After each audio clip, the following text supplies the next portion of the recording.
when you start waking up and questioning the nature of reality, we start seeing through a different lens, like something would purify the lens through which you're seeing, and suddenly you see the injustice, suddenly you see all the pollution that is happening, suddenly you see the craziness that's going on in the world, and suddenly you see people more like being programmed and just behaving like everyone else is behaving. You kind of start to see clouds of people where one cloud is behaving this way, another cloud is behaving this way, and in between there are like invisible walls where one cloud is fighting with another, and you just start to see all of this. And this is what people call the matrix, right? You start waking up from this matrix and you're like, what the hell is going on, right? So to anyone who's been feeling that and seeing that and noticing that, well, welcome here. So many times when I talk about this kind of things, I see many people saying, I can't be happy or I can't be okay as long as I see injustice happening in the world, or I can't be purposeful in life, or I can't find any meaning as long as I see how people are destroying nature and things like that, which is, well, it's a misunderstanding. Yes, it's a misunderstanding, and I want to take you onto a journey today. Why it is a misunderstanding? Well, in quantum physics, there's a saying, the act of observer always creates something that is possible to see. In more metaphysical circles, there's the concept called the mirror effect, which says that the energy that is the most misunderstood inside of you will be reflecting outside of you, so you learn to balance it. In other words, when you have problems with forgiving, for example, when you have problems with being too irritated too frequently, the reality will project to you the exact things that are irritating you, that are making you, well, stressed and anxious and worried and angry. So you would learn to handle it. And usually when people make some real progress in their lives, it's due to them lifting themselves up beyond where they used to be. They kind of transcend the old behavior, the old reactions, and they introduce themselves to something a bit lighter. So, okay, people hurt me, but if I'm constantly in a loop of reacting to these hurts, then I'm just feeding the same pattern. I can meet new people, but those new people will soon see me again as someone who's naive, and they will start abusing me or just misusing me or whatever.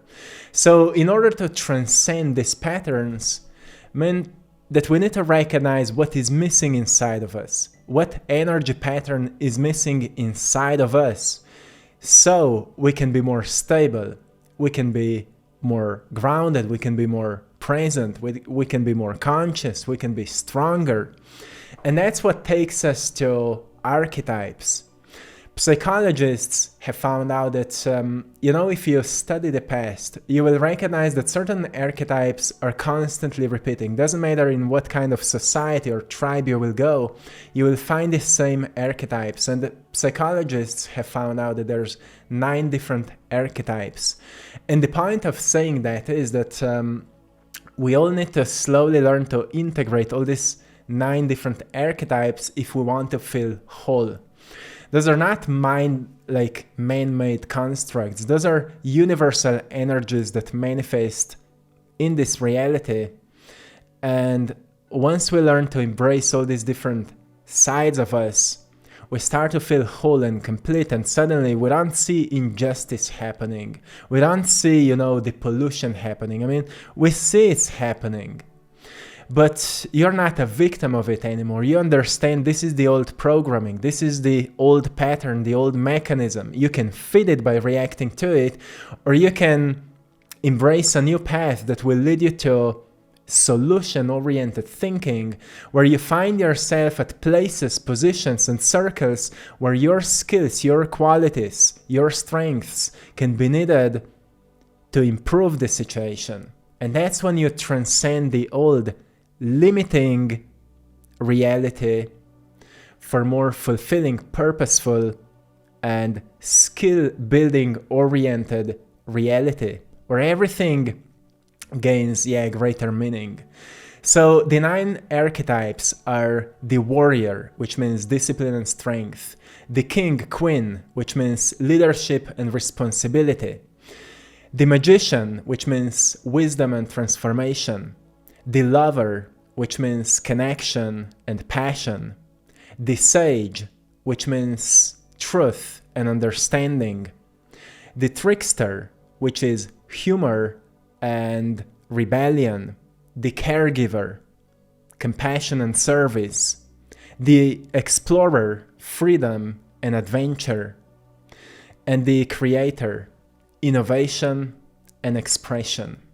And I want to explain each of one, like how we are embracing them, how we are integrating these 9 different archetypes, 9 different energies into our daily lives. And this is quite powerful because I haven't found much talk around this, but I've noticed for most of my life I was a very curious person, and I was always interested, like, why I'm being drawn into so many different fields. Like, I love sports, I love extreme sports, which is a lot of adrenaline and a lot of challenge and many risks.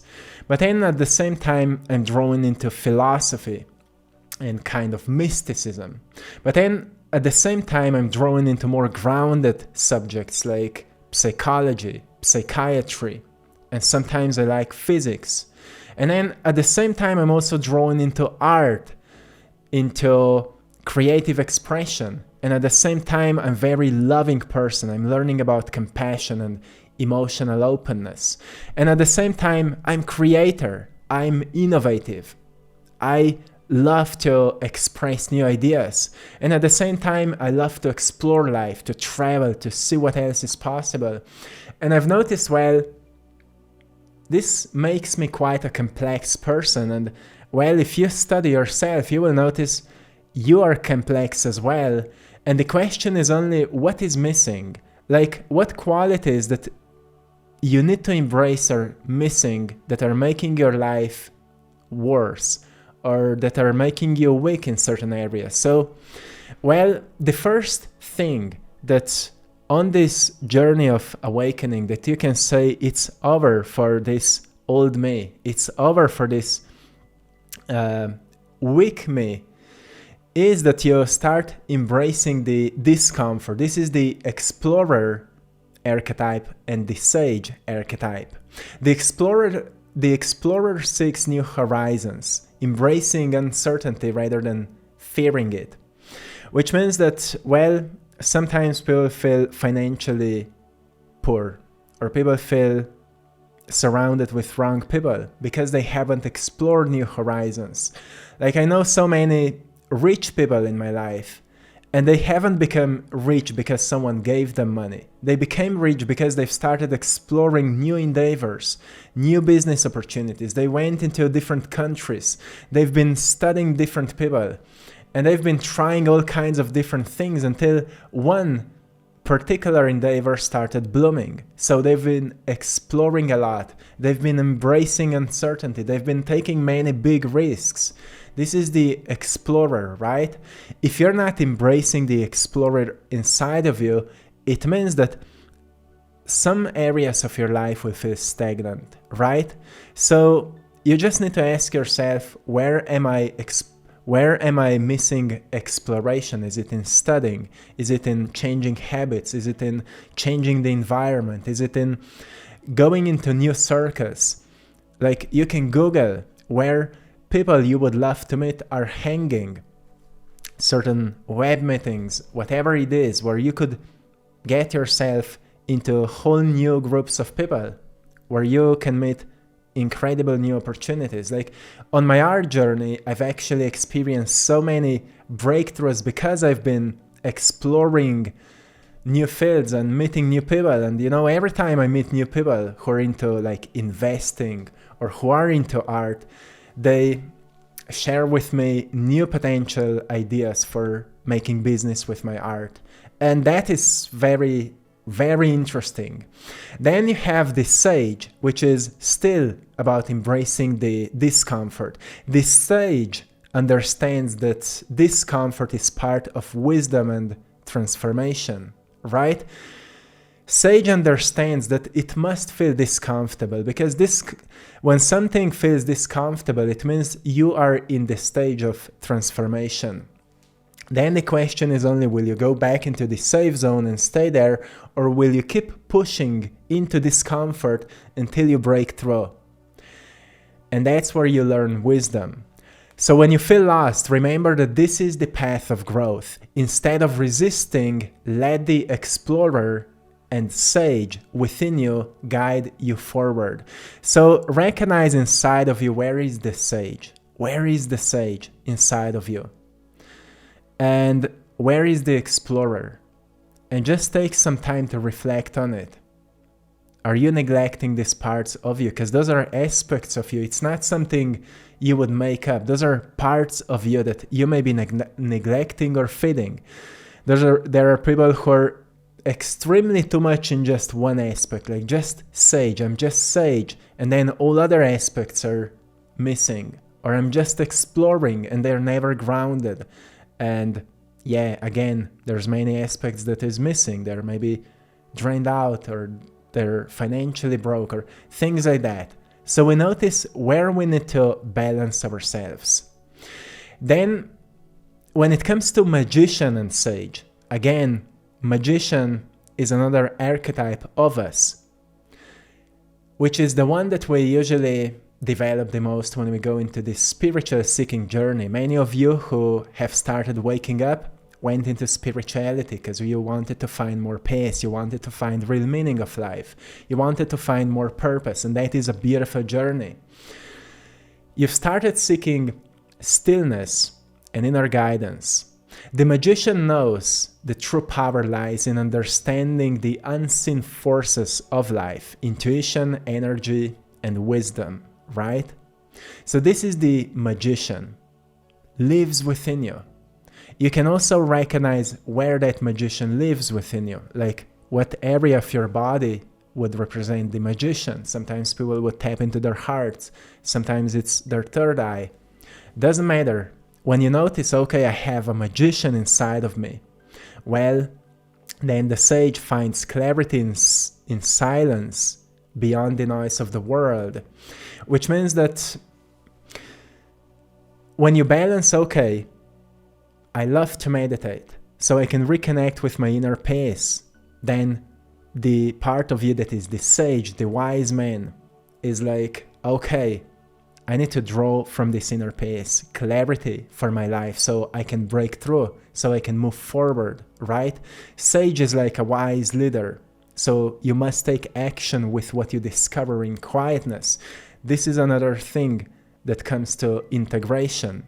When the world feels chaotic, stillness helps you tap into these archetypes, allowing you to receive the wisdom already within you. So when you're waking up, when you're moving through this path of waking up from this crazy world, you start to recognize that it's not so much about blaming outer world. A lot of injustice, a lot of pollution and poisoning and brainwashing is happening. Yes, it's very sad to see. But think about what it requires from you to change that. Because you may feel powerless because you haven't integrated this all aspects of you. Because you may notice, well, through art, through self-expression, you can inspire a change in the world, like many artists are doing, like what Kendrick Lamar just did on his show and in his latest album, and many other artists, like Michael Jackson, Tupac, great example.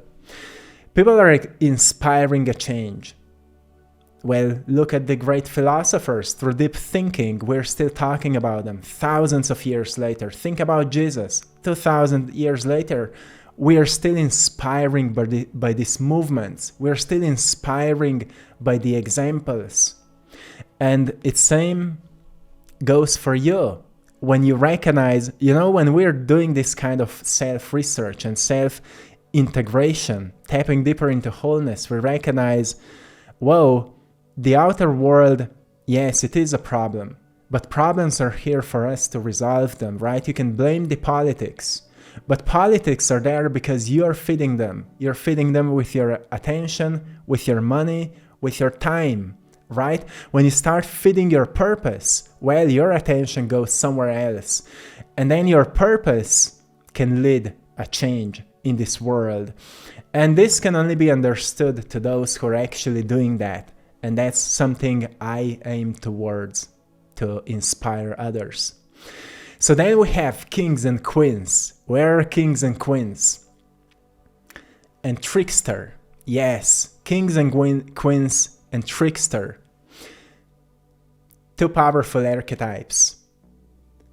You need to learn to align with truth, not the illusion. Align with truth, not the illusion.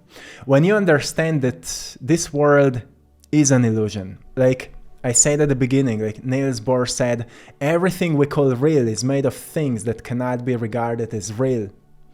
So we see less than 1% of visible light. Most of the things that we see, well, it's just an illusion. It's just how we choose to perceive it, how we choose to explain it. So most of the time, what is happening, we don't even understand, we don't even know. And then we choose to live in our own ideas and beliefs around what we think that is happening, and we choose it to be real for us. And that's what we call reality. Well, to break it down means that you must start looking on the world more like Socrates, who said, I rather hold on to my own ignorance than knowledge. Because as long as I hold on to my own ignorance, I'm constantly open to learn more. While people who are holding on to their own knowledge, they believe that they know everything, and therefore they never learn anything new. And that makes me the wisest man in the room, because I know that I know nothing. That's what Socrates said. So now think about it. For the queens and kings, it's not an intellectual thing, it must be embodied. The king, queen, rules with wisdom and discernment, seeing beyond deception. This is powerful. You must see beyond deception. You must have discernment. Like the world can tell you anything, and you will believe it if you will not have a discernment. And discernment means that you have a sense of inner authority, inner truth that tells you what is right, and for that you need some spiritual wisdom. You need to be quite well grounded, because otherwise you're just rejecting things because of your fear, not because of your truth.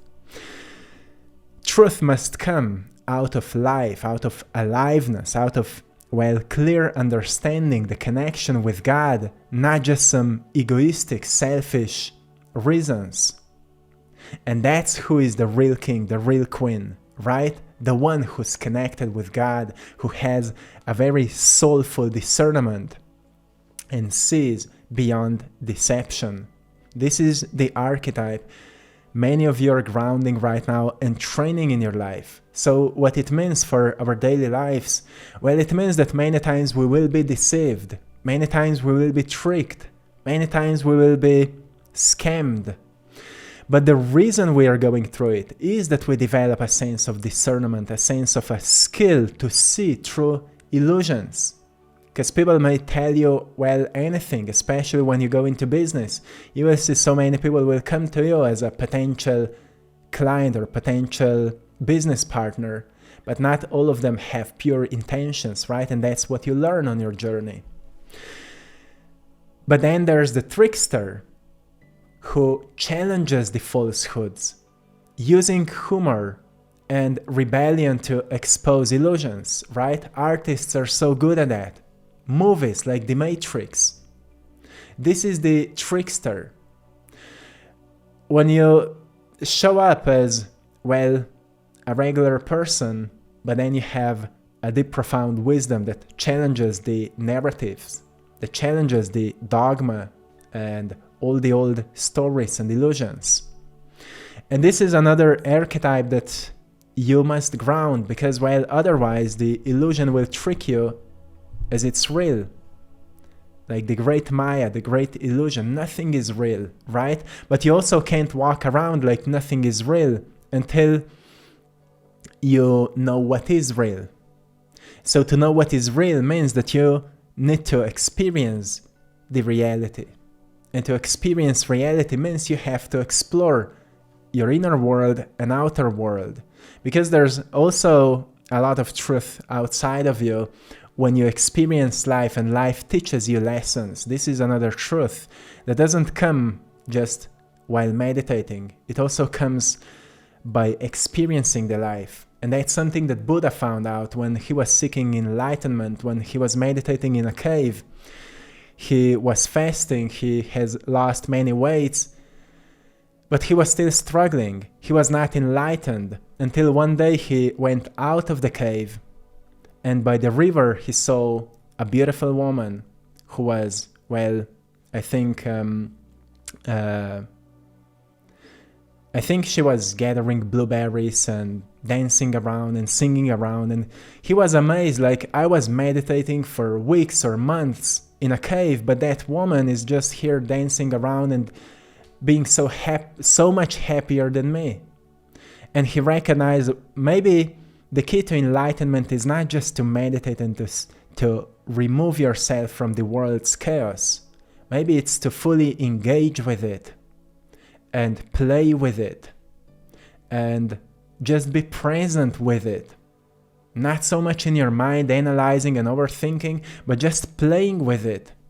And that's when he actually started experiencing enlightenment, when he started playing and engaging with the world. So this is a very interesting story. Integrating the archetypes means standing firm in your truth when it comes to kings, queens, and the trickster. Standing firm in your truth while also questioning societal narratives that don't align with your spirit.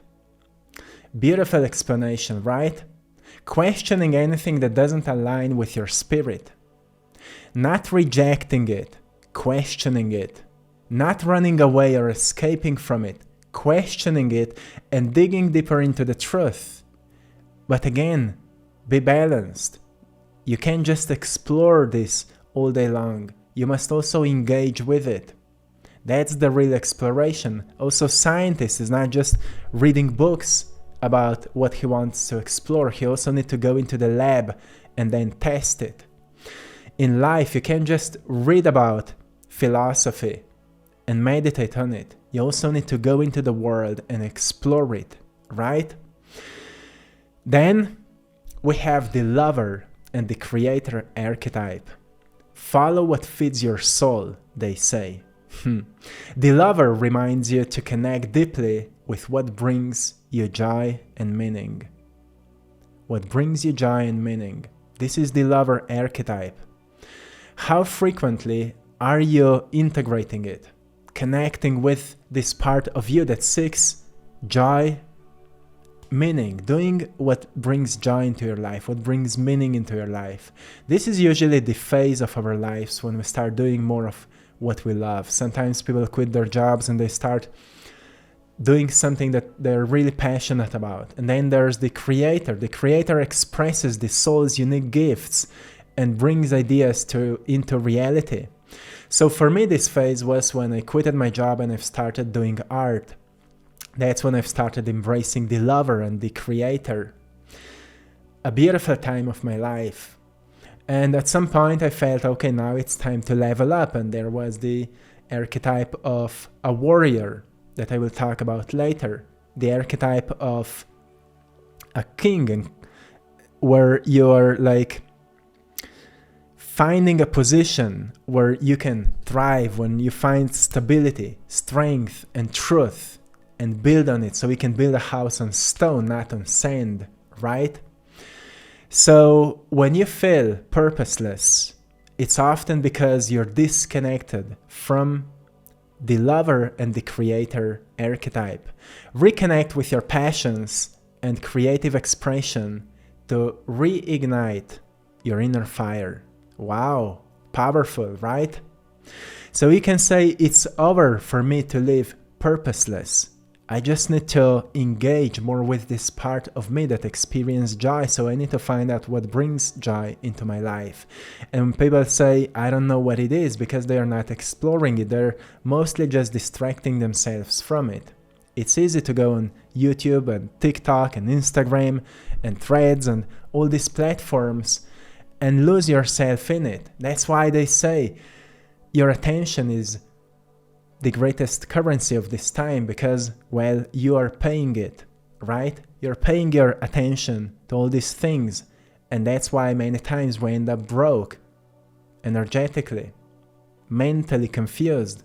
So clarity is the greatest wealth of this time, right? When you're clear, you know what brings you joy. You know what you're passionate about. But it requires exploration, the explorer. Yes, we've talked about this. And here is the caregiver then, the warrior, the last two archetypes I want to talk about. The caregiver and the warrior. Find your soul tribe, my friend. Find your soul tribe. If you can't find it, create one. But know that there is no easy way. Every time you choose the easy way, usually it will not work out. Because life wants to challenge you to find the hard way, because the hard way will strengthen you. And once you get stronger, everything in life becomes easier. The caregiver fosters community, nurturing those on the same journey. This is the caregiver. You see, in the society, the archetype of a caregiver is very strong, very present. But you see, if you're just a caregiver but lacking everything else, you exhaust yourself, right? You drain out, your cup is empty. So you also must have a warrior. That's why the caregiver and the warrior are two archetypes that come together like polarities. The warrior is then setting boundaries, fights for what matters. Sometimes it's your own pace. Sometimes it's justice. Sometimes it's meaningful relationships, right? It's not just be a giver, be a loving, compassionate being. It's also be a warrior and fight for what is right. So the caregiver fosters community. The warrior protects and fights for what matters, including meaningful relationships. You don't have to walk this path alone. Integrating these archetypes help you find and support others who resonate with your truth. When people say, I can't find my people, once again, it's about the explorer and also the warrior. Sometimes you need to embrace that strength of yours and push yourself out of the cocoon, something we've been talking in the video about having zero friends. Very powerful subject, because when we go into a spiritual path, sometimes we feel like all we seek is peace. So we remove ourselves from chaotic places. We remove ourselves from unpleasant experiences. But then warrior is the one that pushes you into unpleasant experiences, into chaotic places. And you start organizing them with your own gifts and skills and talents and strengths. So a good thing to notice is, what are your gifts? What are your strengths? What are your qualities? Good qualities, weak qualities. And then through reflection of everything we've been talking today about, you learn to shape them, sharpen them, and you ask yourself where this is needed the most in this world. So you stop focusing too much on what is wrong and what is falling apart or what is missing or what all these forces are doing. You give space for the positive force can manifest in you and create a change on this planet. So we see a lot of evil forces around us taking place, manifesting, and that's what you call destruction and poisoning and pollution and injustice. Those are evil forces. But evil forces are always balanced with positive forces that are manifesting in other individuals. And you can only decide, will you give space for evil forces to manifest in you and trick you with anger and fear and depression and frustration and so on, or will you give space for positive forces that will manifest in you in courage, in truth, in love, in responsibility, in accountability, in reliance, in sovereignty, in clarity. And those will be the energies you will be training every single day. This is not an easy job. This is not a job for the weak ones. This is the job for the brave hearts. And if you truly want to open your heart, you will notice that this kind of energies are needed and we need to work on them. That's why at some point people start training their bodies as well as their minds, and people start spending more time in nature, because nature teaches us that nature is not just beautiful and nice, it's also harsh sometimes. Like cold temperature is a good example. If you go into a cold water, it's not nice to you, it's harsh to you. But if you're very present in it, it will teach you to embrace it. And once you come out of it, you recognize that it changed you in many good ways. Like your body starts fighting stress so much more easily. Your immune system improves. Your brain clarity improves. So many things change for the better because you've embraced the discomfort. This is a beautiful example. So a spiritual journey is not a journey of peace. It includes peace. Yeah, so you receive connection. This is the sage and the magician. But it's also redirection. So what Charles Bukowski said, can you remember who you were before the world told you who you should be? It's a redirection towards what feels the most purposeful, meaningful to you, and then asking yourself what it takes to become all of this. What it takes to become all of this. What I need to embrace so I can become all of this, right? And then going into the world and fully become, embrace, integrate all these different archetypes we've been talking today about. This is powerful stuff. Powerful stuff. And once you do it, you start to feel, yes, empowered. And when you start to feel empowered with all these qualities of being a king, a queen, a magician, a sage, a warrior, a creator, a lover, whoa, I would love to meet you. Yeah, I would love to meet you. So my friends, I will leave you here. I hope you found a great value today. It's over for the old self because now you know what to do. Yes, it's over. So I will leave you here. I hope you found great value once again. And I want to say big thanks to all of you for choosing to support my art, my paintings, original paintings, prints of my paintings. Everything you can find on AttractPassion.com. With that, you're supporting this mission, and I'm truly grateful to you. Also join us on our Patreon community. The link is in the description of this video, where we've just launched a first AP podcast, Attract Passion podcast. So go and check it out. See you there, and till next time, one love.